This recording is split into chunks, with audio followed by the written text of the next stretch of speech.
පැතුමා අද උඹ ඉන්න තැනට උඹ ගෙනිච්චේ උඹේ තිබ්බ අසීමිත කැපවීමයි මචං. අපි කළුතර විද්‍යාලයේ ඉස්කෝල් ක්‍රිකට් ටීම් එකේ අන්ඩර් 17 ගහනකොට උඹ අන්ඩර් 13 සෙල්ලම් කරේ. හැබැයි අපේ අන්ඩර් 17 ටීම් එකේ ඕපන් බැට් කරේ උඹයි. අද වගේ මතකයි බිග් මැච් එකේ ඕපන් බැටා උඹ. ඇඟපතින් පොඩි වුණත් උඹ ඕපන් කරලා ලකුණු 50 100ක් ගහනවා කියන එක ඒ කාලෙත් සුවර් ෂොට් තමයි. අන්ඩර් 13 ගහන පොඩි එකෙක් බිග් මැච් එකේ ඕපන් කරන්න එනකොට සමහරවුන් උඹට hina වුණා මතකද? ඒ දවස්වලත් බිග් මැච් එකේදී උඹට තිස්ස විද්‍යාලයේ ටීම් එකේ ඉඳපු ඇඟපතින් ලොකු ඔක්කොම දාපු කින්ඩි වලට උඹ උත්තර දුන්නේ උඹගේ බැට් එකෙන්. අන්ඩර් 13 කොල්ලෙක් බිග් මැච් එකේ ඕපන් කරන එකට හරිම උත්තරේ උන් දැනගත්තේ උඹ උන්ට 50 ගහලා බැට් එක උස්සලා සෙලිබ්‍රේෂන් කරද්දි.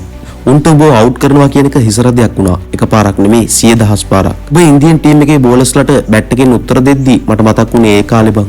උඹට ක්‍රිකට් වල තියෙන්නේ උපතින්ම ආපු ටැලන්ට් එකක්. උඹත් එක්ක එකට සෙල්ලම් කරන්න ලැබීම ගැන ඇත්තටම ආඩම්බරයි බං. අද උඹ ඉන්න තැන ගැන ඊටත් වඩා ආඩම්බරයි. උඹට තිබ්බ අපහසුතා, උඹට තිබ්බ අමාරුකම් අපි ඇස් දෙකටම දැක්කා. උඹ කවදාවත් උඹට නැති දේවල් ඉල්ලලා අඩපු කොල්ලෙක් නන් නෙවෙයි. තියෙන දේෙන් උපරිමේ කරන්න උත්සාහ කරපු කොල්ලෙක්.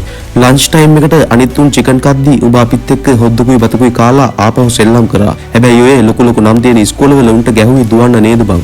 උඹ තව තවත් වැජිබෙන්න ඕන.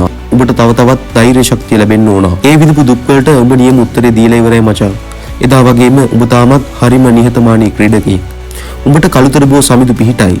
පිලිප් හොස්පිටල් එකේ වර්ක් කරද්දී උඹගේ වයිෆ්ට හේෂානි නංගිට මම ඒ දවස්වල විහිළු කරා අනාගතේ ලංකාවේ නම බබලවන කොල්ලෙක් තමයි උඹට හම්බෙලා ඉන්නේ කියලා. නිකන් නෙමෙයි බං ඒ වචන කිව්වේ. උඹ එහෙම කරනවා කියලා ඉස්කෝලේ යන කාලේ ඉඳන් මම දැක්කා. උඹ කොච්චර ලොකු තැනකට ගියත් උඹ එදා ඉඳන් ආදරය කරපු කෙල්ලෝමයි කසාද බැන්දෙත්.